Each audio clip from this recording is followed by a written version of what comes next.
บายดีท่านผู้ฟังที่เคารพทุกท่านพบกับรายการวิทยุภาคภาษาลาวสถานีวิทยุ FEBC รายการ30นาทีต่อไปนี้หวังว่าจะเป็นประโยชน์ต่อท่านผู้ฟังในการดำเนินชีวิตเมื่อท่านผู้ฟังได้ติดตามรายการนี้ท่านก็จะมีความหวังมีความสุขในการดำเนินชีวิตเชิญท่านผู้ฟังติดตามได้ดังต่อไปนี้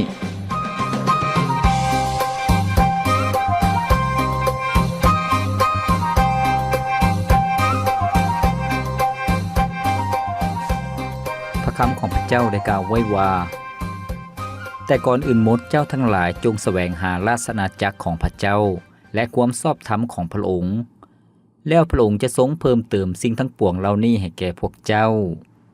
พระธรรมมัทธิวบทที่6ข้อที่33สุขสบายดีพ่อแม่พี่น้องท่านผู้ฟังที่เคารพรักทุกท่านพบกันอีกเช่นเคยกับรายการชีวิตนี้ยังมีความหวังข้าพเจ้าพรประเสริฐผู้ดำเนินรายการยินดีต้อนรับท่านผู้ฟังเข้าสู่รายการของพวกเรา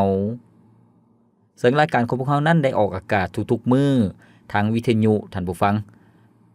ตั้งแต่ตอนเช้า 6:30 นถึง 7:00 นแล้วก็ตอนแลง 18:30 ถึง 19:00 นท่านผู้ฟังสามารถรับฟังรายการของพวกเราซึ่งอยู่ในคลื่นของซอฟต์เวฟท่านผู้ฟังหากท่านผู้ฟังมีวิทยุท่านผู้ฟังสามารถเห็นตัว S แล้วก็ตัว W นั่นก็คือซอฟต์เวฟในคลื่นซอฟต์เวฟตอนเช้าก็คือ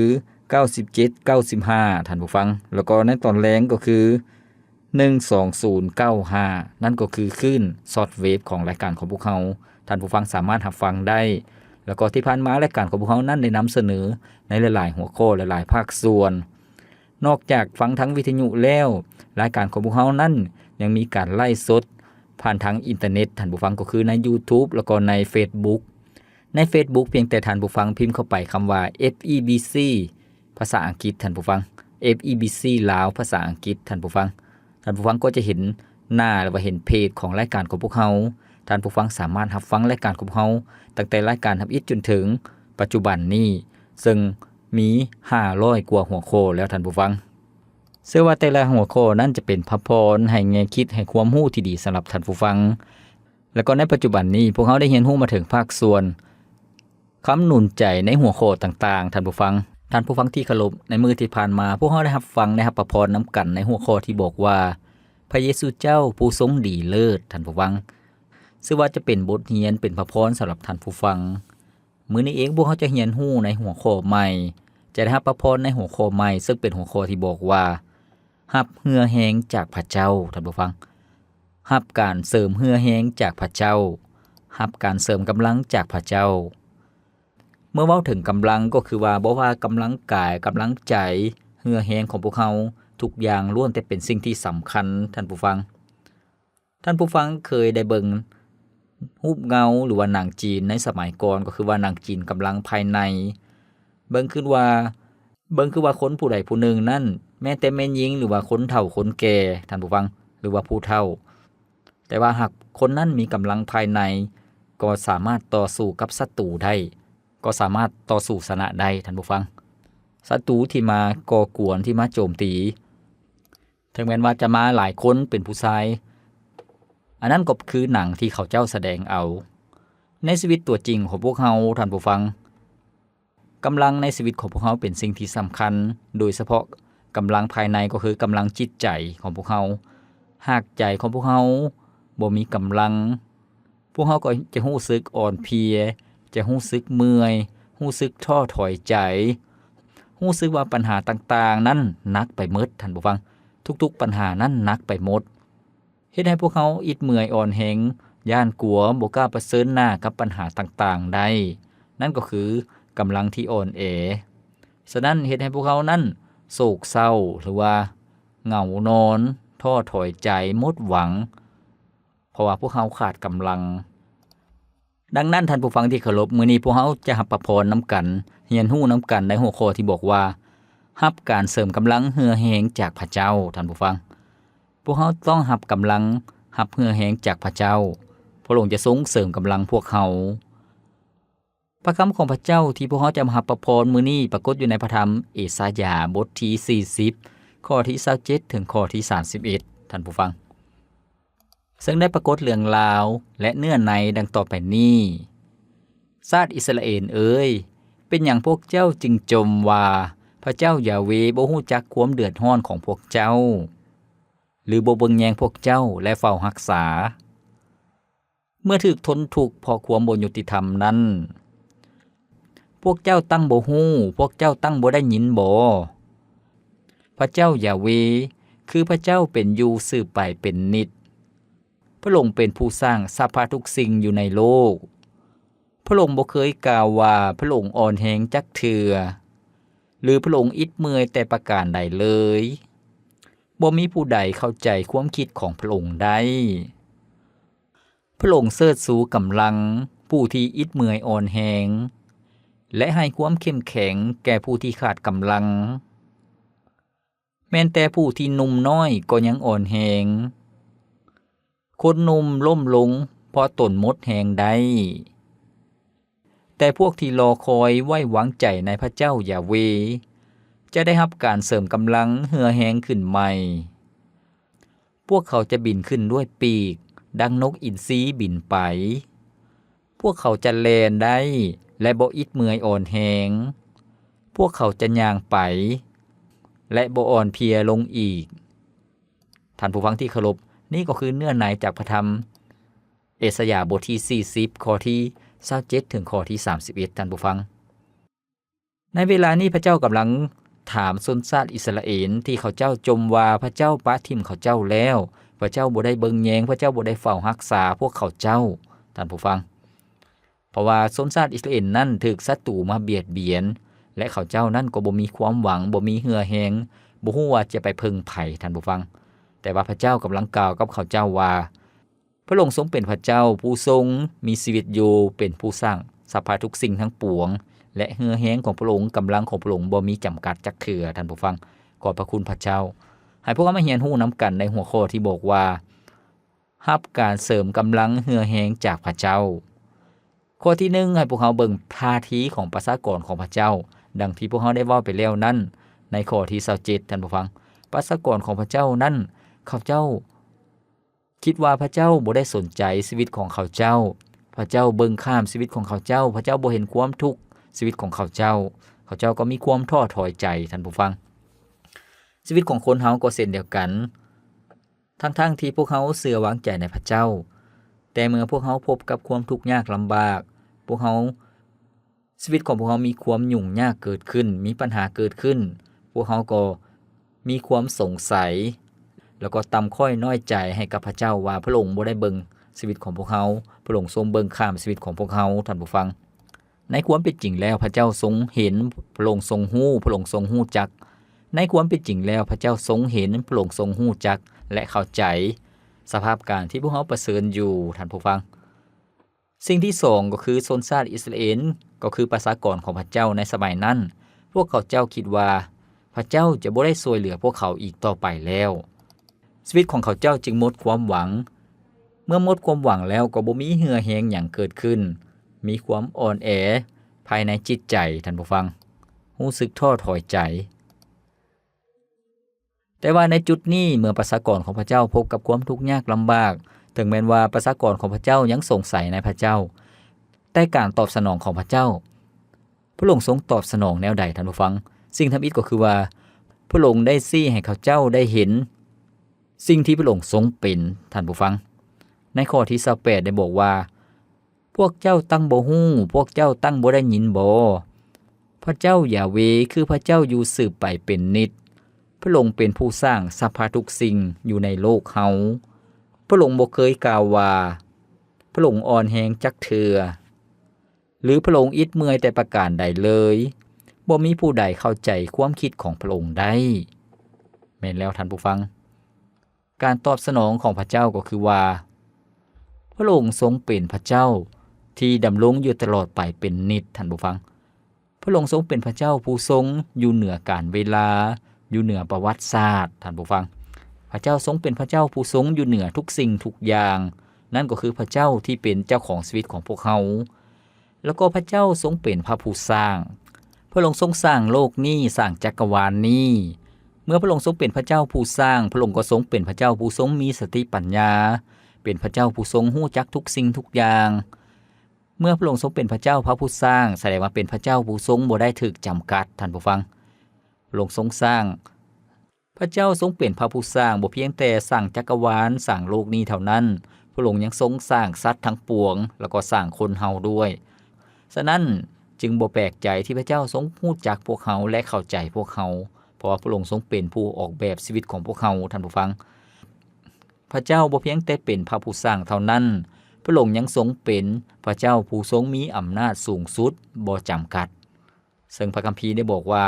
พระองค์บ่เคยอิดเมื่อยอ่อนแรงจักเทื่อท่านผู้ฟังพระองค์บ่เคยอิดเมื่อยแต่ประการใดเลยแสดงว่าพระเจ้าทรงเป็นพระเจ้าผู้ทรงบ่ได้จำกัดคนเฮายังมีอิดเมื่อยยังมีอ่อนแรงยังมีท้อถอยใจแต่พระเจ้าบ่ได้อ่อนแรงบ่ได้อิดเมื่อยพระคัมภีร์ได้บอกว่าพระเจ้าบ่ได้นอนหลับดังนั้นท่านผู้ฟังที่เคารพให้พวกเฮาเบิ่งที่ความยิ่งใหญ่ของพระเจ้าพวกเฮาบ่ต้องจำกัดพระเจ้าเพียงแต่ความคิดของพวกเฮาความรู้สึกของพวกเฮาความเข้าใจของพวกเฮาแต่ให้พวกเฮาเบิ่งพระเจ้าผู้ทรงบ่จำกัดมีฤทธิ์อำนาจที่พวกเฮาเข้ามาพึ่งพาได้แล้วก็พระเจ้ายังทรงเป็นผู้ที่รู้จักทุกสิ่งทุกอย่างท่านผู้ฟังซึ่งข้อที่28ได้บอกว่าบ่มีผู้ใดเข้าใจความคิดของพระองค์ได้พระเจ้าทรงเป็นพระเจ้าที่รอบรู้ที่มีสติปัญญาพระองค์ทรงเข้าใจพระองค์ทรงรู้จักอนาคตได้รู้จักชีวิตของพวกเขาดังนั้นท่านผู้ฟังที่เคารพพระเจ้าได้ทรงตอบสนองต่อประชากรของพระเจ้าที่สงสัยต่อพระเจ้าพระองค์ได้ชี้ให้เขาเจ้าเห็นว่าพระองค์ทรงเป็นแนวใดบ่เพียงแต่พระเจ้าทรงชี้ให้รู้จักสิ่งที่พระองค์ทรงเป็นเท่านั้นพระองค์ยังทรงให้เขาเจ้ารู้จักสิ่งที่พระองค์ได้ทรงกระทำท่านผู้ฟังพระเจ้าทรงเป็นผู้ที่เสริมกำลังเสริมเหือแฮงให้กับเขาเจ้าท่านผู้ฟังข้อที่29ได้บอกว่าพระองค์เสิร์ชสู่กำลังผู้ที่อิดเมื่อยอ่อนแฮงและความเข้มแข็งแก่ผู้ที่ขาดกำลังท่านผู้ฟังคนที่ขาดกำลังกายกำลังใจพระเจ้าจะทรงเป็นผู้สุขยู่เป็นผู้ที่เสริมกำลังเหือแฮงให้คนที่เข้ามาพึ่งพาพระเจ้าที่รับกำลังเหือแฮงจากพระเจ้าพระคัมภีร์บอกว่าเขาเจ้าจะบินขึ้นด้วยปีกคือกันกับนกอินทรีบินไปพวกเขาจะเห็นว่านกอินทรีเป็นนกที่มีกำลังเหือแฮงซึ่งหลายคนได้กล่าวไว้ว่าเป็นเจ้าแห่งนกท่านผู้ฟังนกอินทรีนั้นบินขึ้นสูงหลายพันเมตรนกอินทรีนั้นก็บ่มีมืออิดเมื่อยท่านผู้ฟัง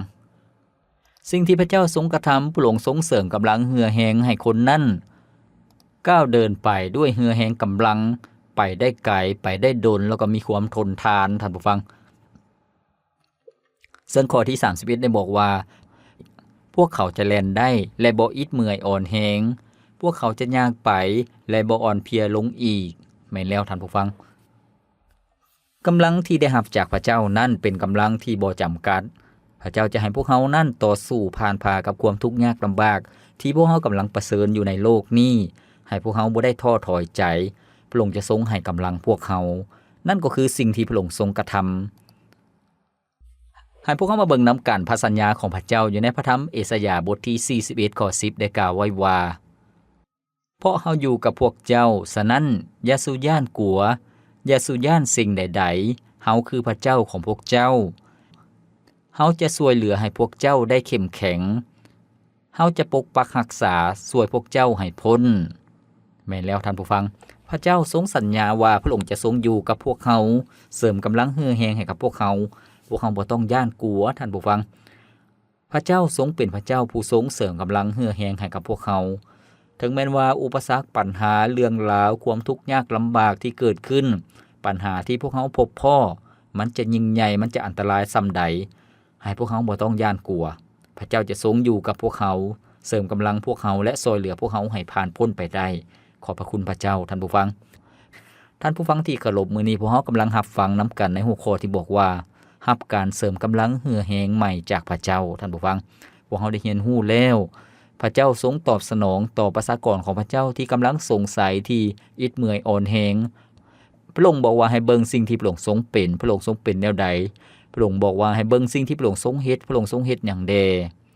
แล้วก็ข้อต่อไปพวกเขาจะเรียนรู้วิธีการที่พวกเขาจะรับกำลังเหือแฮงใหม่จากพระเจ้าพวกเขาจะรับแนวใด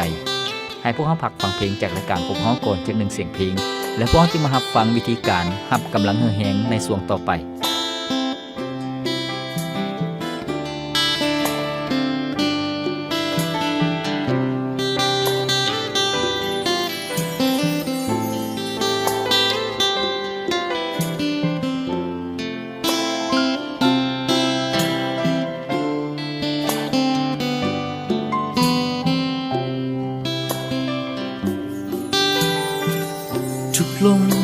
ใจที่มันเข้าวอดทุกๆหนทางที่เฮานั้นเดินไปพระองค์นั้นอยู่เคียงข้างกายทุกความเสียใจที่เฮามีอยู่พระองค์นั้นรู้และทรงเข้าใจพระองค์นั้นห่วงใยทรงรักเฮาหลายจริงๆพระองค์บ่เคยปล่อยมือของเฮาอ้อมแขนพระองค์ก็เฮาไว้บ่เคยคิดที่จะไกลห่างเป็นแสงสว่างและเป็นแสงไฟที่คอยนำทางให้กับลูกคนนี้ได้ก้าวต่อไปเมื่อเราเบิ่งที่พระองค์เราจะบ่มีวันล้มเมื่อเราเดินอย่างมั่นคงและเชื่อวางใจเมื่อเราเบิ่งที่พระองค์และบ่สงสัยพระองค์จะจับมือเฮาไว้และจะนำเฮาให้ผ่านพ้นจากหลายๆอย่างที่เข้ามา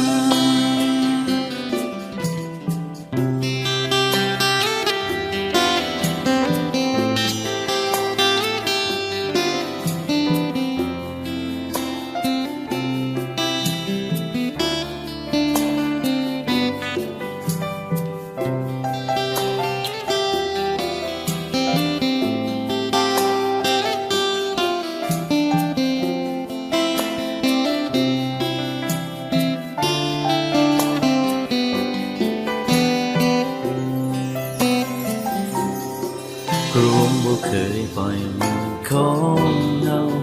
อ้อมแขนพระองค์ก็เฮาไว้บ่เคยคิดที่จะไกลห่างเป็นแสงสว่างหรือเป็น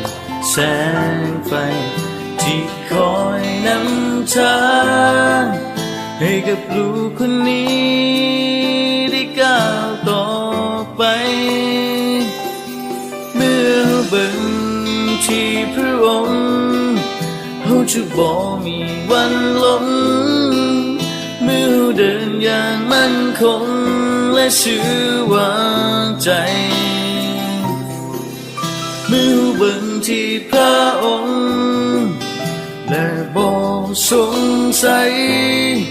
พระองค์จะจับมือเฮาไว้และจะนำเฮาให้ผ่านพ้นจากหลายๆอย่างที่เข้ามาพระองค์จะจับมือเฮาไว้แม้แล้วเมื่อชีวิตของพวกเขาเบิ่งที่องค์พระเยซูเจ้าชีวิตของพวกเขาจะบ่มีมืดล่มลงพระเจ้าทรงเป็นผู้ที่พวกเขาเสื่อวางใจพระองค์จะทรงอยู่เคียงข้างพวกเขาและนำพาพวกเขาให้ผ่านพ้นจากอันตรายจากอุปสรรคปัญหาจากอันตรายต่างๆหลายๆอย่างที่เข้ามาในชีวิตของพวกเขา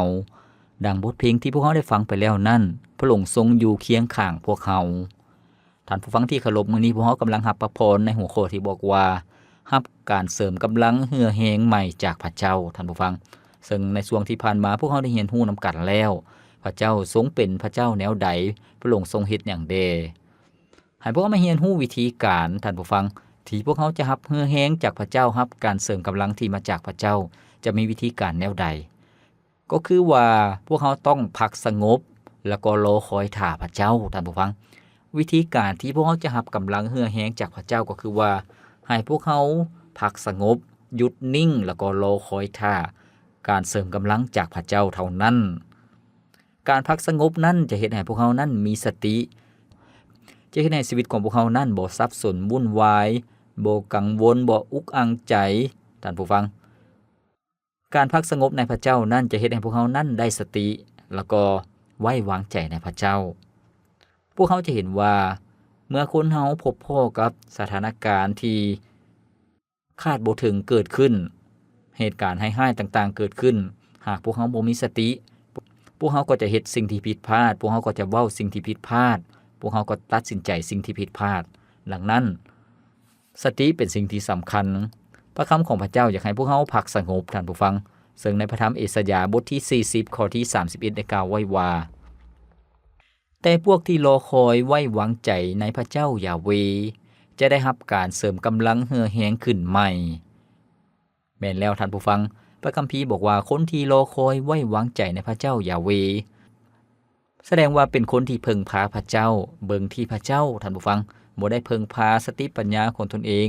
บ่ได้เพิ่งพาประสบการณ์ของตนเองบ่ได้เพิ่งพาคนอื่นแต่เพิ่งพาพระเจ้าชีวิตก็จะมีความปลอดภัยชีวิตก็จะได้รับการเสริมกำลังเหือแหงขึ้นมาแท้ๆท่านผู้ฟังขอบพระคุณพระเจ้านี่ก็คือทางออกสำหรับชีวิตของพวกเราที่หมดเหือแหงหมดกำลังให้พวกเรามีความสงบท่านผู้ฟังความสงบนั่นก็คือการพักสงบทั้งความคิดจิตใจแล้วก็จิตวิญญาณของพวกเราหากความคิดของพวกเราบ่พักสงบพวกเราก็จะอุกอังใจสับสนวุ่นวายพวกเราก็จะกินบ่ได้นอนบ่หลับท่านผู้ฟังเพราะว่าถึงแม้ว่าหลับตาแต่ว่าสมองก็ยังแล่นอยู่ความคิดก็ยังแล่นอยู่แล้วก็กินบ่ได้นอนบ่หลับบ่เป็นสุขการพักสงบนั้นบ่แม่นการปล่อยวางหรือว่าการทำใจแล้วเรื่องหยังจะเกิดขึ้นก็ให้เกิดขอให้มันเป็นไปตามมีตามเกิดซะบ่แม่นแนวนั้นท่านผู้ฟังการพักสงบก็คือเป็นการที่พวกเราปีนหน้าเข้าไปหาพระเจ้าแสวงหาพระเจ้าโดยการพึ่งพาโดยการอธิษฐานต่อพระองค์ดังนั้นท่านผู้ฟังที่เคารพการพักสงบก็คือการที่พวกเราพึ่งพาพระเจ้าโดยใส่ความเชื่อวางใจดังนั้นท่านผู้ฟังที่เคารพพระเจ้าทรงให้สิทธิพิเศษสำหรับชีวิตของบรรดาผู้เชื่อทุกคนในการที่พักสงบในพระเจ้า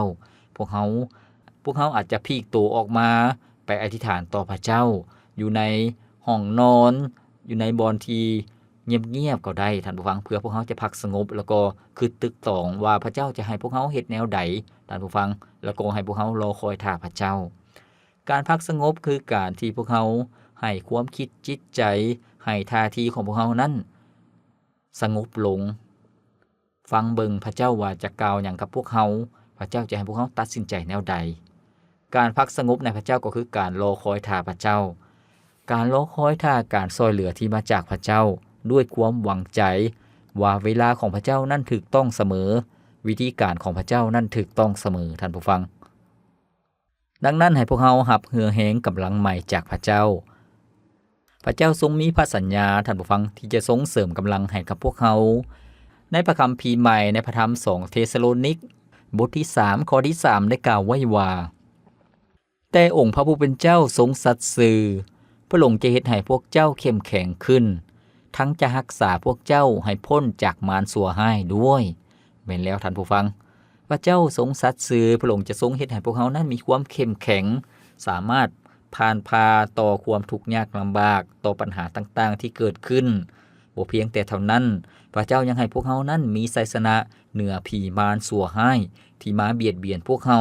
ที่มาหลอกลวงที่มาสร้างสถานการณ์สร้างความวุ่นวายให้กับชีวิตของพวกเขาครอบครัวของพวกเขาพระเจ้าจะให้พวกเขามีชัยชนะเหนือผีมารร้ายท่านผู้ฟังเมื่อพวกเขาเพิ่งพาพระเจ้าอยู่ฝ่ายพวกเขาก็อยู่ฝ่ายชัยชนะพระเจ้าทรงเป็นพระเจ้าแห่งชัยชนะท่านผู้ฟังขอบพระคุณพระเจ้ามื้อนี้พวกเขาได้รับฟังนำกันในหัวข้อที่บอกว่ารับการเสริมกำลังเหือแหงใหม่จากพระเจ้าทรงสัญญาพระองค์ทรงสัตย์ซื่อพระองค์ทรงมอบชัยชนะให้ชีวิตของพวกเขามีชัยชนะพระองค์ทรงเสริมกำลังให้พวกเขามีชัยชนะเหนือการต่อสู้เหนือปัญหาทุกๆอย่างทุกๆสภาพแวดล้อมในชีวิตของพวกเขาขอบพระคุณพระเจ้าท่านผู้ฟังถึงแม้ว่าในยุคที่ทุกข์ยากลำบากในยุคโควิด -19 เศรษฐกิจตกต่ำเครื่องของขึ้นราคาน้ำมันราคาแพงทุกอย่างก็แพงการหาเงินหาคำก็ทุกข์ยากลำบากแต่ว่าพระเจ้าจะทรงเป็นผู้เสริมกำลังให้กับชีวิตของพวกเขาท่านผู้ฟังให้พวกเขาเชื่อวางใจในพระองค์รอคอยท่าเวลาของพระองค์ด้วยความเชื่อด้วยความไว้วางใจข้าพเจ้าหวังอย่างยิ่งว่าท่านผู้ฟังจะได้ย่องยอสรรเสริญพระเจ้าและเป็นพยานถึงความยิ่งใหญ่ของพระองค์ให้กับหลายๆคนได้ยินได้ฟังได้ฮู้ได้เห็นว่าพระเจ้าทรงซอยพวกเขาท่านผู้ฟัง ท่านผู้ฟังที่เคารพรายการของพวกเราดำเนินมาฮอดนี้ก็สิ้นสุดเพียงเท่านี้มื้อต่อไปพวกเราจะเรียนรู้ในหัวข้อใหม่ซึ่งเป็นหัวข้อที่บอกว่าผู้ที่เลือกยึดพระเจ้าไว้แน่นท่านผู้ฟังนั่นเป็นชีวิตของแม่หญิงคนหนึ่งในพระคิดธรรมคัมภีร์ที่เลือกตัดสินใจอย่างเด็ดเดี่ยวเหนียวแน่นที่จะยึดพระเจ้าที่จะติดตามพระเจ้าตลอดไปตลอดชีวิตของนางและพระเจ้าก็ทรงอวยพรชีวิตของนางซึ่งพวกเขาจะเรียนรู้นํกันในมื้อต่อไปสำหรับมื้อนี้รายการของพวกเขาดำเนินมาฮอดนี้ก็สิ้นสุดเพียงเท่านี้ข้าพเจ้าขวัญประเสริฐผู้ดำเนินรายการขอกล่าวคำว่าขอพระเจ้าอวยพรท่านผู้ฟังทุกท่านพบกันใหม่ในมื้อต่อไปสบายดี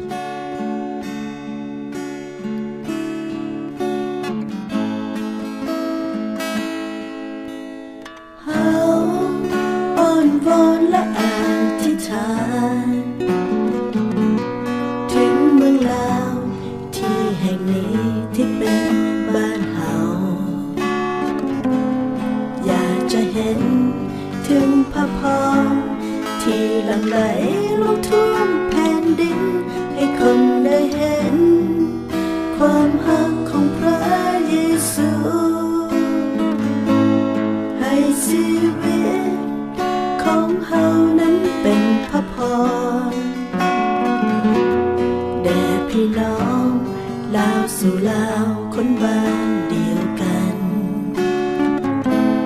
อยู่ที่ใดบ่สำคัญหากหัวใจของเฮาเหมือนกันพระเจ้าเท่านั้นที่เฮาทุกคนต้องการให้สายน้ำที่หลั่งไหลเต็มด้วยพระพรดังคำอ้อนวอนของเฮาไปถึงทุกคนอยากจะเห็นคนลาวเมืองลาวฮับกันฟื้นฟูให้คนได้รู้พระเจ้าได้มาเพื่อเฮาโอ้พระเจ้าลูกนี้ขอขอบพระคุณที่ทรงกรุณามอบความรักนี้ให้แก่เฮาอยากจะส่งความรักไปจากดวงใจของเราทุกคนให้คนหลุดพ้นมีเสรีภาพในฮักพระองค์